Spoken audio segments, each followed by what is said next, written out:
প্রিয় শিক্ষার্থীবৃন্দ, আসসালামু আলাইকুম ওয়া রাহমাতুল্লাহি ওয়া বারাকাতুহু। আমি মোহাম্মদ সুমন রাহাত আজ তোমাদের অষ্টম অধ্যায়ের কর্মঘণ্টায় কিভাবে অপচয় বের করতে হয় সেটা নিয়ে আলোচনা করব।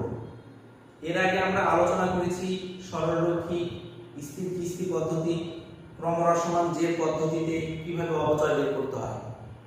আজকে আমরা কর্মঘণ্টা পদ্ধতিতে কিভাবে অপচয় বের করতে হয় সেটা নিয়ে আলোচনা করব। বোর্ডে আমরা একটা অঙ্ক লিখেছি, রানী কোম্পানি 1 জানুয়ারি তারিখে 4,90,000 টাকার একটি মেশিন ক্রয় করে। কোম্পানি প্রত্যাশা করে মেশিনটি মোট 18,000 ঘন্টা ব্যবহার করা যাবে। তাহলে মেশিনটা কিনেছে 4,90,000 টাকা দিয়ে, আর মেশিনটি 18,000 ঘন্টা। এর আগে কোনো মেশিন কিনলে বলে দিত যে মেশিনটি কয় বছর টিকবে, 4 বছর, 5 বছর, 10 বছর। কিন্তু এখানে বছরের কথা না বলে ওরা বলেছে মেশিনটা কত ঘন্টা চলবে, 18,000 ঘন্টা। 18,000 ঘন্টা চলার পরে মেশিনটা আর চলবে না, হয়তো নষ্ট হয়ে যাবে। তারপরে আয়ুষ্কাল শেষে মেশিনটির ভগ্নাবশেষ মূল্য হবে 40,000 টাকা। তার মানে 18,000 ঘন্টা চলার পরে মেশিনটা যদি কেউ বিক্রি করতে চায় তাহলে সেই মেশিনটা 40,000 টাকা সে পাবে। এটাকে বলা হচ্ছে ভগ্নাবশেষ মূল্য। মেশিনটি 2012 সালে 2,500 ঘন্টা, 13 সালে 2,800 ঘন্টা, 14 সালে 3,200 ঘন্টা এবং 15 সালে 3,500 ঘন্টা ব্যবহার করা যাবে। ক, ঘন্টা প্রতি মেশিনের অপচয়ের পরিমাণ নির্ণয় করো। 1 ঘন্টা মেশিন চললে কত টাকা অপচয় হবে, মানে কত কমবে। এর আগে আমরা 1 বছর চললে আমরা একটা অপচয় পেতাম, এখানে 1 বছরের কথা বলেনি, ঘন্টা প্রতি 1 ঘন্টা যদি মেশিন চলে তাহলে মেশিনের দামটা কত কমে যাবে, অপচয় হবে, সেই কথাটা বলেছি। আমরা ঘন্টা প্রতি অপচয় কিভাবে বের করব, লিখেছি ঘন্টা প্রতি মেশিনের অপচয়ের পরিমাণ নির্ণয়। তাহলে ঘন্টা প্রতি অপচয়, তাহলে মেশিনের দাম, মেশিনের সাথে আমরা খরচ যোগ করি। এই অঙ্কতে কোনো খরচ নাই, তাহলে মেশিন থেকে বাদ দিতে হবে ভগ্নাবশেষ মূল্য, আর এটাকে ভাগ করতে হবে এগুলো আয়ুষ্কাল দ্বারা। তাহলে আমরা পাবো সরলরৈখিক বা স্থির কিস্তি পদ্ধতিতে অপচয়। আর আমাকে যদি ঘন্টা প্রতি অপচয় বের করতে হয় তাহলে এখানে ঘন্টা দ্বারা ভাগ করতে হবে। তাহলে মেশিনের দাম 4,90,000, ভগ্নাবশেষ মূল্য হলো 40,000, আর ঘন্টা হলো 18,000 ঘন্টা। এই দেখো, এ হলো মেশিনটা 18,000 ঘন্টা চলবে। তাহলে আমরা যদি এখন যাই, তোমার 4,90,000 থেকে 40 বাদ দিলে 4,50,000 ভাগ হলো 18,000, এটার সাথে এটা ক্যালকুলেশন করলে বের হবে 25।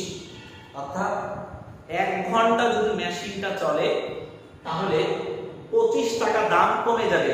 অর্থাৎ ঘন্টা প্রতি অপচয়, 1 ঘন্টায় মেশিনের অপচয় হবে হচ্ছে 25 টাকা। আমাদের কয়ের কাজ শেষ। এবার আসছে খ, কর্ম ঘন্টা হার পদ্ধতিতে মেশিনের 4 বছরের অপচয় সারণী তৈরি করো। এই অপচয় সারণীটা অত্যন্ত সোজা, কঠিন কিছুই নাই।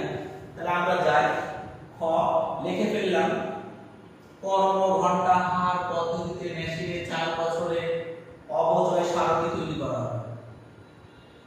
দিয়ে আমরা কি করব, খাতা এ মাথা থেকে ওই মাথা কত দাগ টানব। কয় বছরের কথা বলেছে, 4 বছর। তাহলে 1 2 3 এটা হচ্ছে 4। তাহলে প্রথমে যেটা লিখবো সেটা হলো সাল অথবা বছর।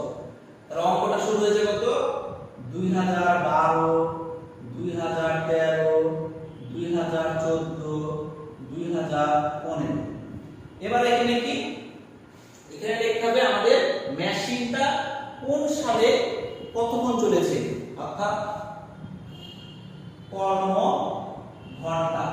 তাহলে 12 সালে দেখো মেশিনটা চলেছে আমাদের 2500 ঘন্টা, 13 সালে চলেছে 2800 ঘন্টা, 14 সালে চলেছে 3200 ঘন্টা, আর 15 সালে চলেছে 3500 ঘন্টা।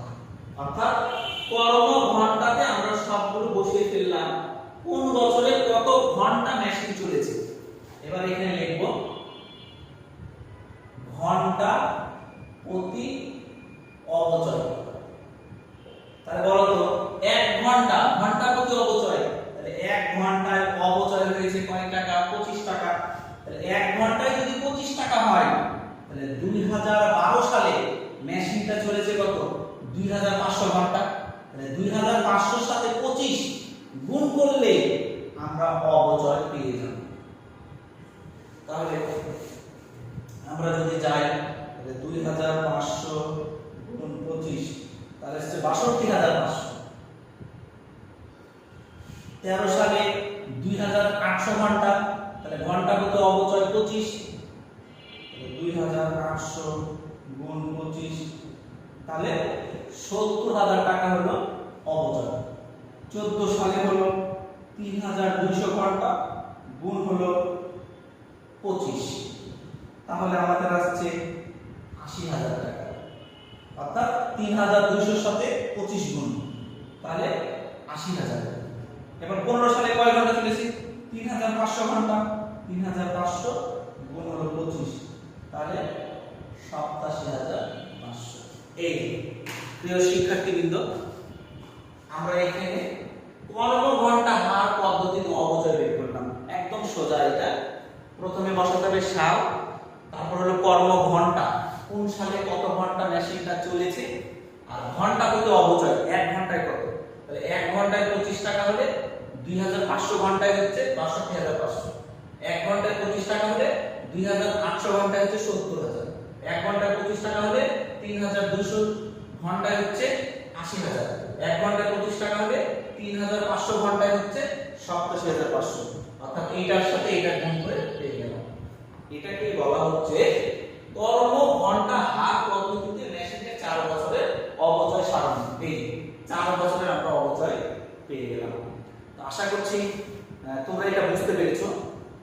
এবার হলো গ, 4 বছরের পুঞ্জীভূত অবচয় হিসাব তৈরি করো।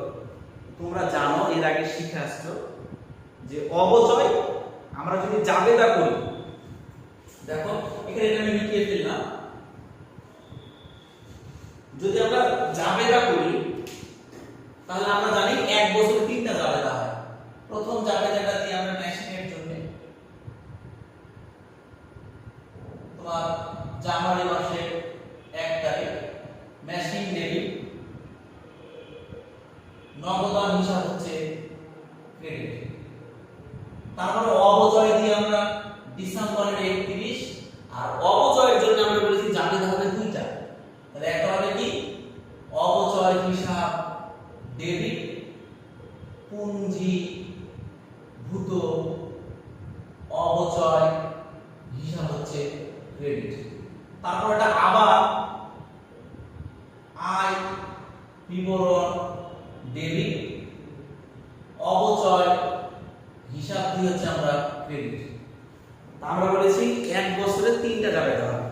কিন্তু তোমরা খেয়াল করো, আমরা জানি বছরে একবার হয় মেশিন, বছরে 2 বার হয় হচ্ছে অবচয়। একটা অবচয় হয় ডেবিট, একটা অবচয় হয় ক্রেডিট, আর বছরে পুঞ্জীভূত অবচয় হয় একটা। তার মানে এখানে 4 বছরের অঙ্ক আছে। তাহলে 4 বছরে পুঞ্জীভূত অবচয় কয়বার হবে? 4 বার। অর্থাৎ এই পুঞ্জীভূত অবচয় হিসাব হচ্ছে ক্রেডিট। তাহলে 12 সালের জাবেদা এটাই, 13 সালের এটা, 14 সালের এটা, 15 সালের এটা। আর আমাদের টাকা বসবে প্রথম বছরে 62500, তারপরে 70, তারপরে 80, তারপরে হচ্ছে 27500। কিন্তু বছরে পুঞ্জীভূত অবচয় হিসাব কি হচ্ছে? ক্রেডিট। তাহলে এখন আমরা পুঞ্জীভূত অবচয় হিসাবটা করব।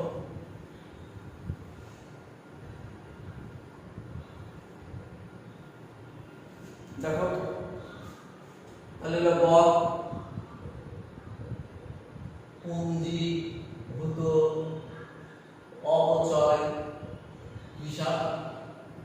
খাতার এ মাথা থেকে ওই মাথা পর্যন্ত দাগ টানলাম, তারিখ বিবরণ জাবেদা পৃষ্ঠা, ডেবিট ক্রেডিট ব্যালেন্সে হচ্ছে ডেবিট ক্রেডিট, তারিখ বিবরণ জাবেদা পৃষ্ঠা, ডেবিট ক্রেডিট ব্যালেন্সের ডেবিট ক্রেডিট। তাহলে এখন আমরা বললাম ওরা 4 বছরে বলেছে, তাহলে প্রথম বছর হলো 2012 সাল, তাহলে 2012। এখন আমরা জানি বছরে একবার করে পুঞ্জীভূত অবচয় হয়, তাহলে পুঞ্জীভূত অবচয় ক্রেডিট ডিসেম্বরের 31, তাহলে ডিসেম্বরের 31 পুঞ্জীভূত অবচয় হিসাব ক্রেডিট। তাহলে প্রথম বছরে টাকা হবে কত? ৬২,৫০০, তাহলে ক্রেডিটে ৬২,৫০০। তাহলে এখানে উল্টা কথা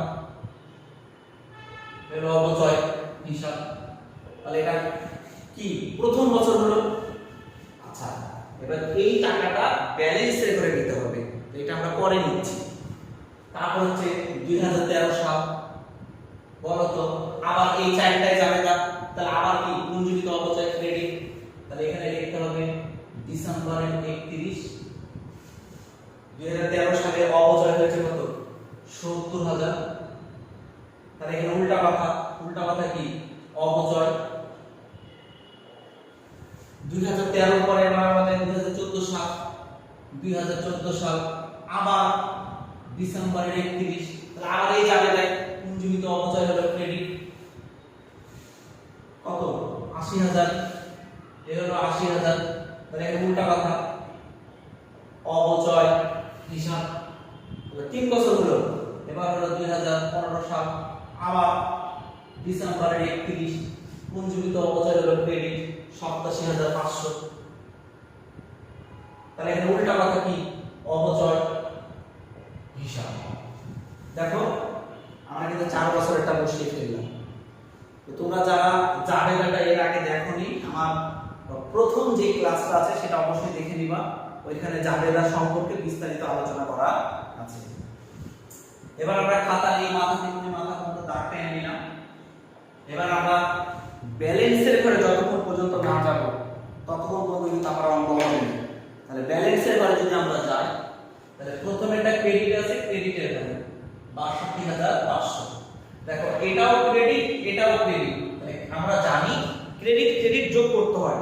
তাহলে ৬২,৫০০ যোগ ৭০,০০০, তাহলে আমাদের আসছে ১,৩২,৫০০।